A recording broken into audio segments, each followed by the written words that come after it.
Rally Italia Sardegna is set to be the first to properly experiment with the WRC event format in quite a while, and in this video we're going to have a bit of a preview for the next round of the WRC, round 6 in the season, as we get towards the halfway point of the 2024 championship.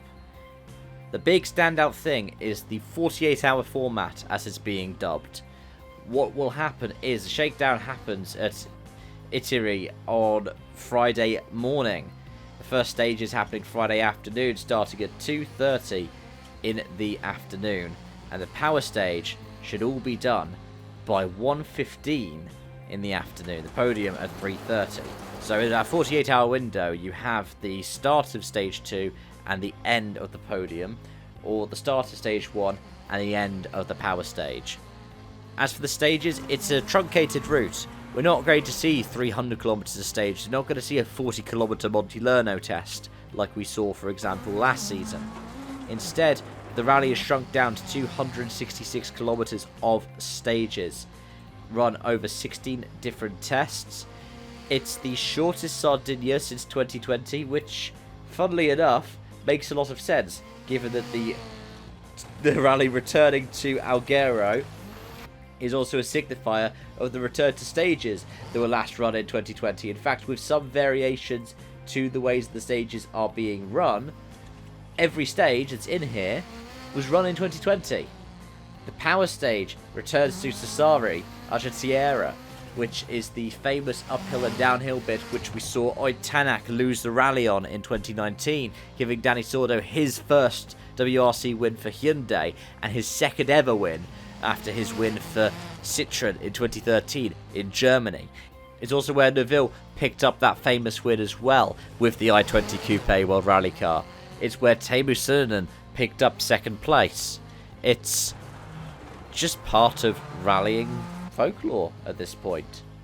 Dani Sordo's been across the line first twice through that stage now. And speaking of Sordo, he is on the entry list for this event. He, I believe, still comes in as the bottom seeded entry, which means he should have the cleanest roads, in theory. That means that he's in the third Hyundai alongside Thierry Neuville and Oid Tanak. The third Toyota is driven by Seb Ogier for, the fourth time this season. And of course, with the two Ford Puma Rally 1 hybrids for Adrien Fourmont and Gregoire Munster, we have our 8 Rally 1 entries. In WRC2, or in the Rally 2 class, we have two who I don't believe are entered for WRC2 this time out, and that's Oliver Solberg and Nikolai Grajin. Of course, both of them having been entered in the previous round in Portugal. But of course, Solberg was entered for WRC2 points in that one, and then famously crashed out 100 metres up the road from Carlo Rovanperä. Johan Roussel is the highest seeded person who is entered for WRC2. We also have Nicolas Sierman in the I-20. We have Pepe Lopez as the lead Fiesta, Sami Payari as the lead Toyota, and the lead Skoda that is entered for WRC2 points is Lauri Una. Other entries include Jörg Linnemeyer, Kaiten Kaitanovic, Rupa Korhonen, Emil Lindholm, Jan Solens, Daniel Fist, Roberto Dapra, Mauro Miele, George Vasialkis, Armin Kramer, Yuki Yamamoto, who is hoped to bounce back after issues in Portugal. William Crichton is going to be behind the Motorsport Ireland Rally Academy Rally 2 Fiesta. Pierre-Louis Loubet will be making an appearance, so will Teemu Süninen, Marco Balachev, Fabrizio Zaldivar, Hikaru Kagure, Robert Vivez, Josh Makalayan, Martin Prokop, Sibeli Romagna, Gianmarco Donetto, Alejandro Mauro Sanchez, Miguel Granados, Pierre Lafay, Ricardo Trevino, who we have seen do events usually in Mexico, but he's coming across to Europe for this one. Daniel Alonso Veron, Jean-Michel Raoult, who I mentioned last time out, has Isabel Galmiche as co-driver. Luca Herbling, Enrico Brazzoli, who you might notice from the European Rally Championship, Ugo Soyu, Christian Tiramani, Maxime Potti, Giuseppe Pozzo, and Carla Colvi are the WRC2 entrants for this event, with a variety of different cars, including the old Rally 2 Evo Fabia.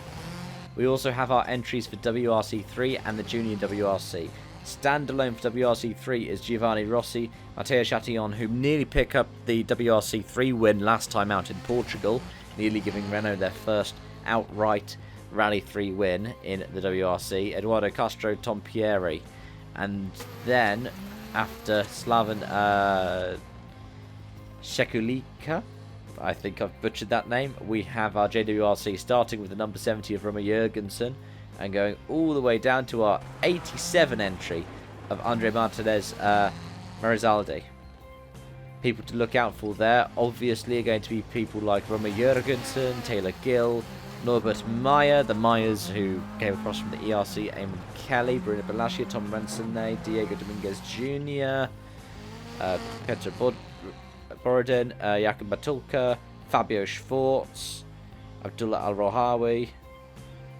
Though, interestingly enough, we still haven't seen a return for Mille Johansson, who won the first round of the JWRC in Sweden. This is round 3 of 5 in the JWRC calendar, with the final 2 rounds being in Finland and Greece. Let me know your thoughts and your predictions in the comment section down below. Will it be a good final home rally Italy for Pirelli, or will we see more punches like we've seen before strike again? Will we see a surprise winner, or will it be predictable? And will the rally winner emerge from the event with the most points? Thanks for watching, folks. I hope to see you again soon. Bye for now.